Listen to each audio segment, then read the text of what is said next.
Something is not adding up.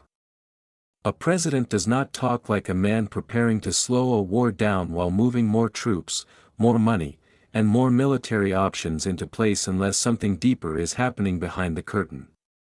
And when Washington starts speaking in two voices at once, one for public comfort and one for hard power, that is when Americans need to listen more carefully, not less. Because the most dangerous phase of any war is often the moment it is sold as controlled. Before we go any further, subscribe to the channel and stand with us as we keep breaking down the stories that shape your money, your security, and the future of American power. Hello and welcome. I'm Alex. For years, I've studied the intersection of economics and politics, and today, we break down what's shaping our world. Donald Trump says the United States may be winding down the war with Iran. On the surface, that sounds like restraint. It sounds like a commander-in-chief telling the country that the mission is nearing completion, that the pressure is working, that the end is in sight. But the structure underneath that message tells a very different story. This White House is not behaving like an administration preparing to step back. It is behaving like an administration preparing to preserve leverage, widen options, and keep escalation ready on command. That is the contradiction at the center of this war. Trump is offering the language of closure while maintaining the mechanics of expansion. More troops are going into the region.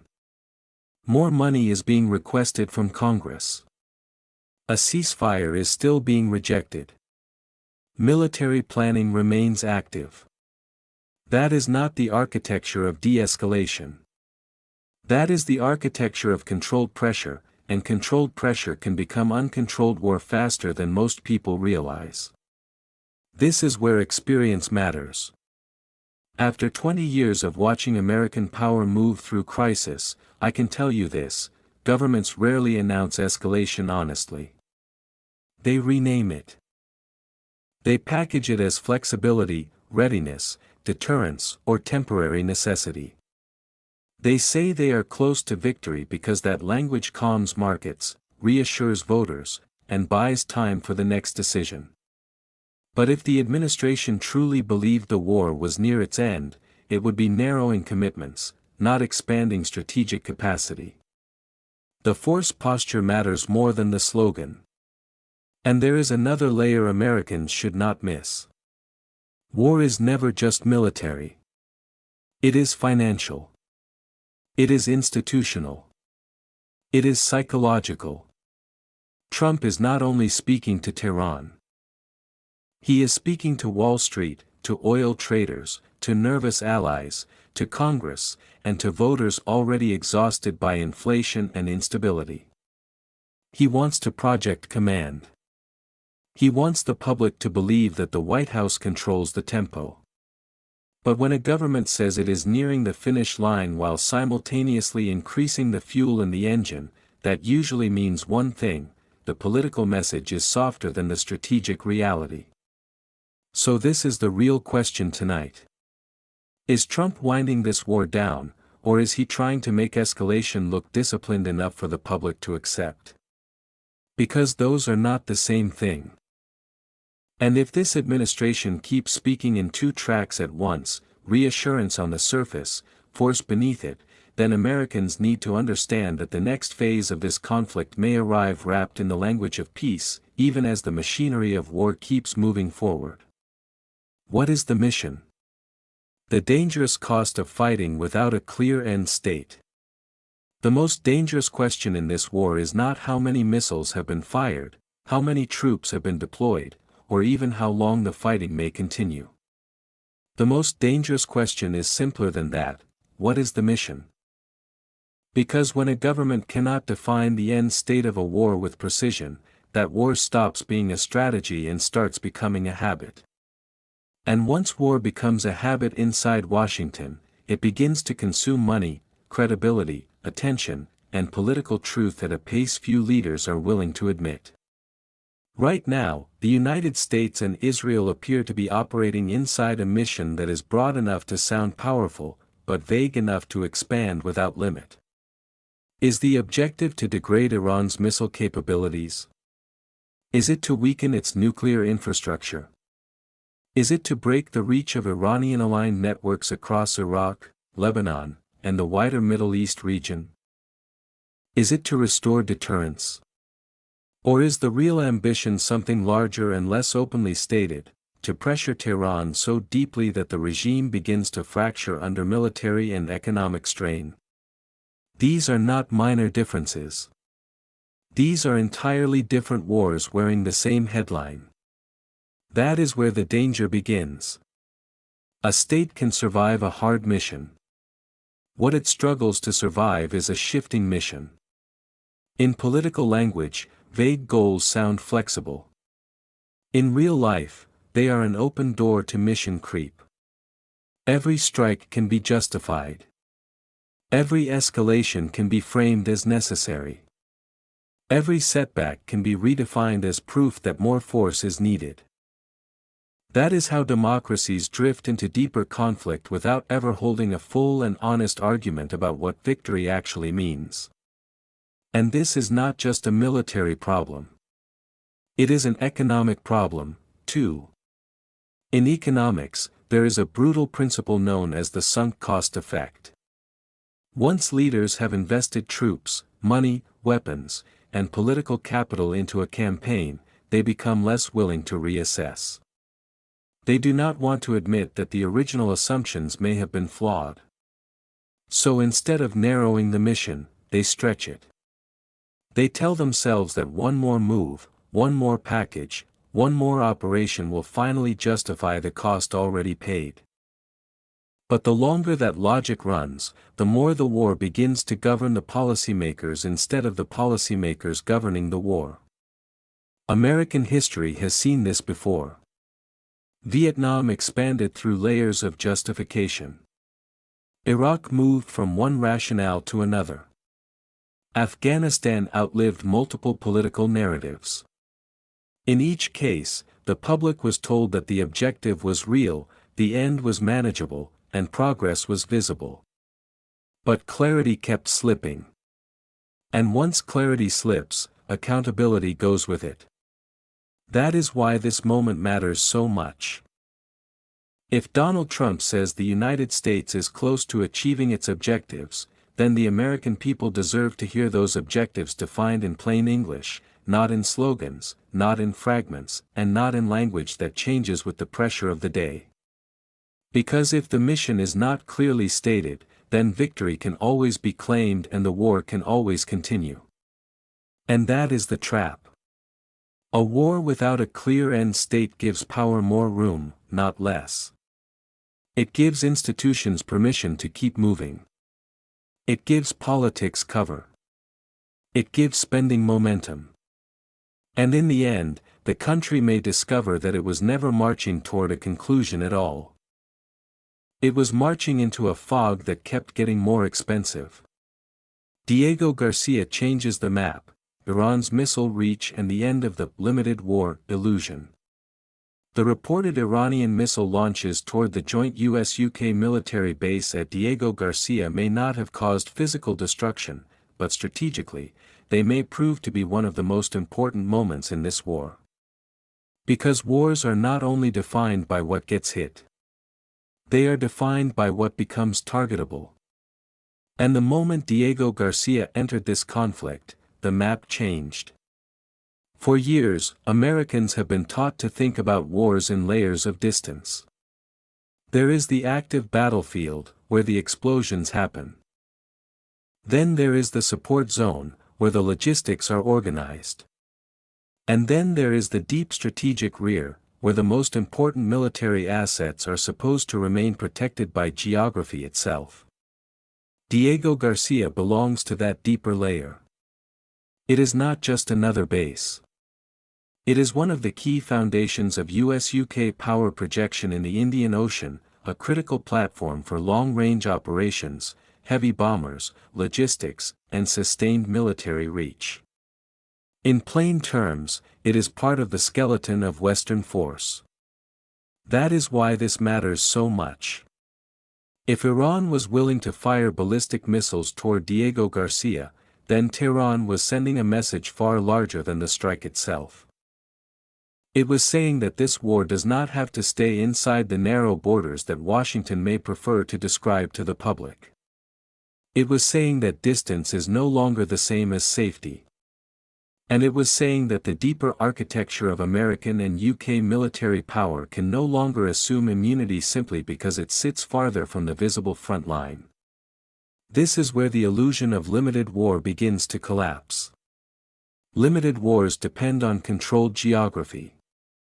They depend on the belief that violence can be contained, that the conflict can be managed inside a defined perimeter, and that escalation can be measured, priced, and politically sold. But once a base like Diego Garcia becomes part of the operational conversation, containment starts to look like a political phrase rather than a strategic fact. There is also a second shock built into this moment. Diego Garcia is far away, and that raises an uncomfortable question for every defense planner now studying Iran's missile capabilities. If this reach is real, then earlier assumptions about Tehran's operational limits were incomplete, outdated, or strategically misleading. That has consequences far beyond this single episode. It affects deterrence calculations. It affects naval deployment. It affects air defense planning. It affects alliance confidence. It affects insurance pricing, military logistics, and the hidden cost of keeping global force networks secure. In a modern conflict, even an unsuccessful strike can produce successful disruption if it changes the enemy's planning cycle. And that is exactly the point. Iran does not need to destroy Diego Garcia to alter the balance of pressure. It only needs to prove that it can force the United States and the UK to spend more, guard more, move more carefully, and think more defensively. That is how asymmetric power works. The weaker side often cannot dominate the battlefield, but it can widen the cost of operating on it. For the American audience, this is the moment to understand that the war is no longer just about Iran, Israel, or even the Middle East region in the narrow sense. It is now pressing against the broader military system that sustains American influence. And once that system starts absorbing pressure, the old language of a contained conflict becomes harder to believe. Diego Garcia did not just absorb a threat. It revealed a new strategic reality. This war is wider than it looks, deeper than it sounds, and potentially more dangerous than the public has yet been told. Hormuz, oil, and the real battlefield, the war beneath the war. The Strait of Hormuz is not just a waterway. It is the hidden pressure point beneath this entire war. It is the place where military power collides with economic reality, where missiles become fuel prices, where naval risk becomes household anxiety, and where the distance between the Middle East region and Main Street America suddenly disappears. If Diego Garcia shows how far this war can reach on the map, Hormuz shows how deeply it can reach into the bloodstream of the global economy. This is where the public must stop thinking of war as something measured only in strikes and troop movements. The real battlefield is often the system underneath the headlines. Hormuz sits at the center of that system. A massive share of the world's oil moves through that narrow passage under normal conditions. That means every threat around it sends a signal through shipping lanes, insurance markets, refinery schedules, investor psychology, inflation expectations, and energy policy from Washington to Brussels to Tokyo.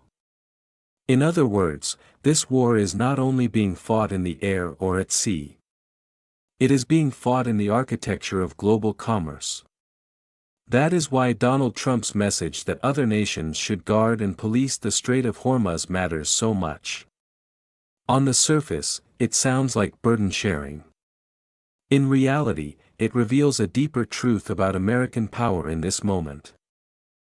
Washington wants to shape the outcome of the conflict, but it does not want to carry every cost alone. It wants influence without unlimited exposure. It wants control over escalation while pushing allies to absorb more of the risk. That is not a new instinct in American foreign policy, but in a moment like this, it becomes far more dangerous, because global markets do not wait for allied consensus. They react instantly to uncertainty. And this is where the contradiction becomes even sharper. The United States is pressuring Iran militarily, but it also moved to ease sanctions on Iranian oil already loaded at sea. That was not an act of softness. It was an admission of constraint. It was Washington recognizing that energy markets still impose discipline, even on a superpower in wartime. This is one of the oldest truths in political economy: a state may dominate with weapons, but it still has to answer to price shocks, supply disruptions, and inflation pressure. Power is never just about force. It is about endurance. It is about what your own economy can absorb before strategy starts eroding from the inside. And the American people understand that better than many politicians do. They may not follow every military detail in the Persian Gulf, but they understand what rising gasoline prices mean. They understand freight costs, grocery pressure, airline fares, mortgage stress, and the constant fear that inflation could tighten its grip again. That is how a distant war enters domestic life. Not first through ideology, but through arithmetic. Not first through speeches, but through bills. So Hormuz is the war beneath the war because it exposes the true balance of pressure. Iran may not be able to match the United States in raw military capacity, but it does not need to. It only needs to threaten the channels through which the global economy breathes. And once that happens, Washington is no longer managing only a conflict. It is managing a chain reaction. That is the deeper reality here. The battlefield is not just where the bombs fall. It is where the system shakes. Kharg Island and the next step, from air campaign to economic strangulation. Kharg Island is where this war stops looking like a campaign of pressure and starts looking like a campaign of suffocation. If Diego Garcia exposed how far the conflict can travel and the Strait of Hormuz exposed how deeply it can shake the global economy, Kharg Island exposes something even more serious: how quickly military strategy can turn into economic strangulation. And once that threshold is crossed, the language of limited war becomes much harder to defend. For most Americans, Kharg Island is not a familiar name. But in the structure of Iran's economy, it is not a minor outpost. It is one of the most important oil export hubs in the country, a critical artery through which state revenue moves outward and national survival is financed inward. That means Kharg is not simply a geographic target. It is a pressure valve on the Iranian state itself. If you threaten that valve, you are no longer just striking military capability. You are threatening the regime's ability to fund its government, support its networks, stabilize its currency, and project endurance under fire. That is why reports that the Pentagon has drawn up options involving Kharg Island matter so much, even if Donald Trump has not made a final decision. In Washington, planning is never neutral. Governments prepare for the moves they want available when the battlefield shifts. And the mere existence of this kind of planning tells us where the logic of the war may be heading. It tells us that inside the structure of American power, the debate may no longer be only about punishment. It may now be about coercion at the deepest financial level. This is a major escalation in concept, even before a single boot touches the ground. Air campaigns send messages. Sanctions wear an opponent down over time. But targeting a node like Kharg Island is different. That is not symbolic pressure. That is an attempt to choke off the economic oxygen of the Iranian state. It is the kind of thinking that emerges when policymakers begin to believe that battlefield pressure alone is not enough, and that the only path to strategic control is to threaten the enemy's core revenue machine directly. There is a ruthless logic to that. Modern states do not survive on rhetoric. They survive on cash flow, export channels, reserve stability, and the ability to keep elite power networks funded. In plain language, governments can absorb pain longer than many outsiders expect, but they struggle when the money starts collapsing at the center. That is the strategic attraction of Kharg Island. If you cannot force surrender quickly through air power, you go after the financial lungs. But this is also where the danger multiplies. Economic strangulation is rarely clean. It hardens resistance. It deepens retaliation. It can transform a war of pressure into a war of survival, and wars of survival do not usually end on tidy political timelines. They expand. They radicalize. They pull in new actors. They produce consequences far beyond the original operational plan. Once a great power starts targeting the financial bloodstream of a state, it should never pretend it is still managing a narrow conflict. So Kharg Island is more than a possible target. It is a warning. It tells us that this war may be approaching a stage where the objective is no longer to warn Iran, but to break Iran's capacity to function under sustained pressure. And if that becomes the real mission, then the United States is no longer standing at the edge of de-escalation. It is standing at the edge of a much more dangerous form of war, one where the battle is no longer just over territory or deterrence, but over whether an entire state can keep breathing economically under assault. The regional fire is spreading: Iraq, Lebanon, the Gulf, and the civilian shockwave.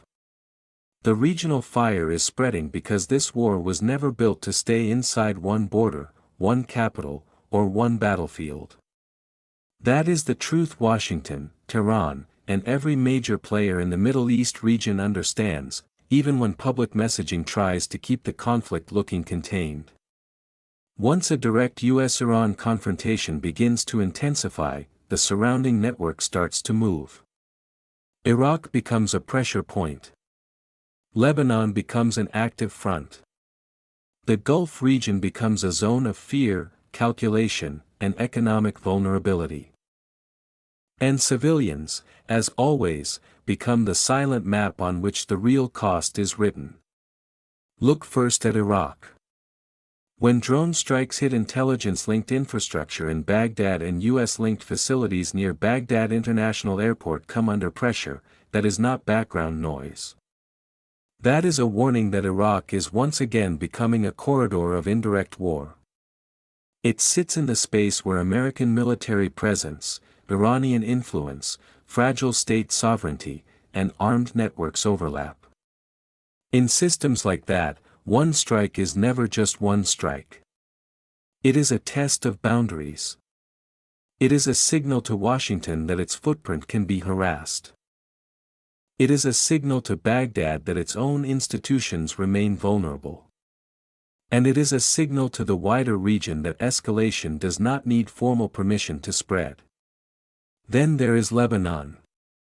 Israeli pressure on Hezbollah-linked targets in southern Lebanon and Beirut shows that this conflict is operating through layers, not lines. Hezbollah is not merely an ally of Iran in a symbolic sense. It is part of a broader strategic architecture built over years, shaped by the IRGC, and designed to expand Tehran's depth beyond its own borders. That means every exchange in Lebanon carries more than local meaning. It is tied to deterrence, reputation, alliance discipline, and the logic of retaliatory reach. This is how regional wars become durable. They develop supporting fronts that can heat up even when leaders claim they are trying to keep the main war under control. Now look at the Gulf region. Saudi Arabia and Kuwait intercepting air attacks, Iran warning the UAE, and fear spreading across strategic commercial hubs all point to something bigger than military spillover. They point to the collapse of confidence.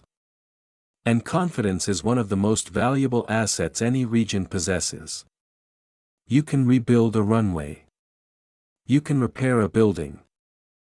But once investors, travelers, insurers, airlines, and families begin to believe that no place is reliably safe, the economic damage starts moving faster than the missiles.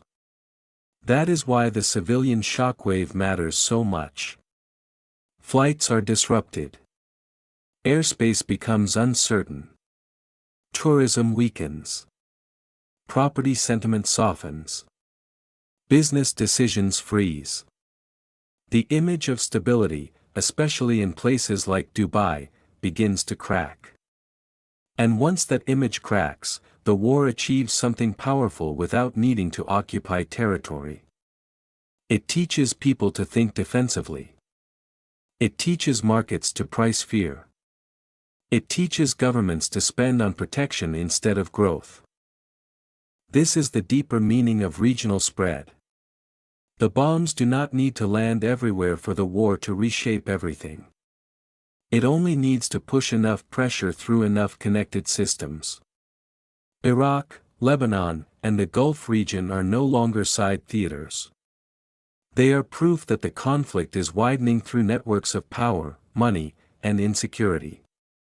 And when that happens, civilians stop being spectators. They become part of the battlefield whether they chose this war or not. What comes next for America? Power, price, and the strategic trap ahead. What comes next for America will not be decided by one speech, one strike, or one headline. It will be decided by whether the United States can still separate strength from overreach, pressure from entrapment, and short-term control from long-term cost. That is the real test now.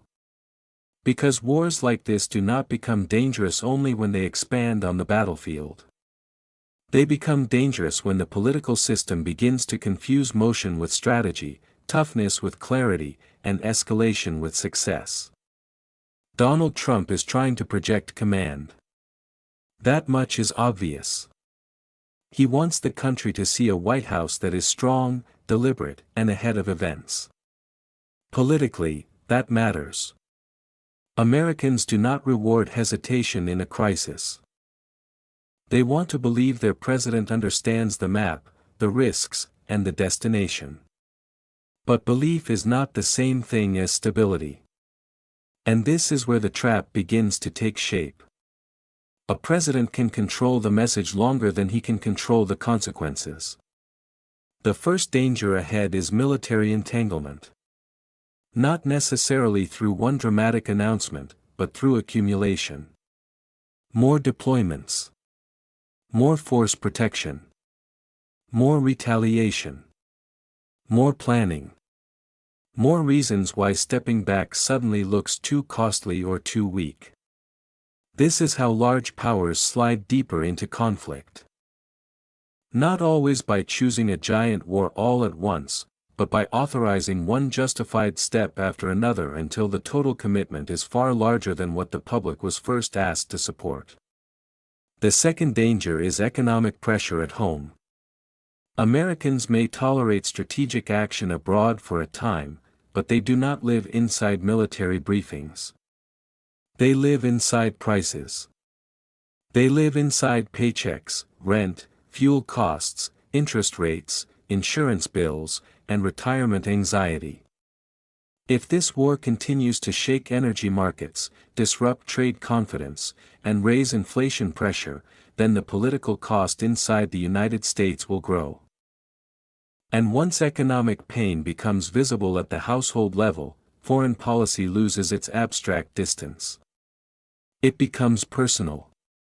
The third danger is strategic overextension. This is the part great powers often underestimate.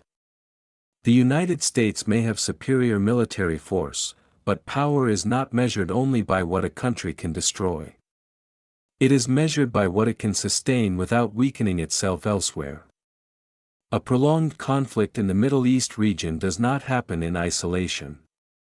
It consumes attention, credibility, diplomatic bandwidth, and financial resources. It creates openings for rivals. Russia sees opportunity in distraction. Other adversaries study what drains American focus and coalition discipline. That is how a regional war starts to reshape the wider balance of power. So what happens next? There are only a few serious paths. One is controlled de-escalation, where Donald Trump declares that the United States has achieved enough and frames restraint as victory. Another is prolonged coercion, where pressure continues without a clean ending and the country lives inside a permanent state of strategic suspense. The third is deeper escalation, where one more shock pushes Washington from pressure into a broader war it never fully intended to own. My judgment is simple. America is approaching the point where power alone is no longer the question. The question is whether power is being used with discipline, honesty, and a real sense of limits. Because if those limits disappear, then the next battlefield will not only be overseas. It will be inside the American economy, inside the political system, and inside the public trust that leaders can still tell the country where a war is going before it gets there. What this entire story ultimately reveals is not just the evolution of a war, but the anatomy of power under pressure. Donald Trump presents the image of control, of a president suggesting that the United States may be nearing the point of winding down the conflict with Iran. But behind that language, we see a far more complicated reality: more troops moving into the region, more military options staying alive, more economic pressure rippling through oil markets, and more instability spreading across Iraq, Lebanon, the Gulf region, and the wider strategic system. Iran, for its part, has shown that even when facing overwhelming force, a state does not need total dominance to remain dangerous. It only needs the ability to raise the cost, widen the map, and shake the confidence of its enemies. That is why this story matters so much to Americans. It is not just about missiles, bases, or diplomatic statements.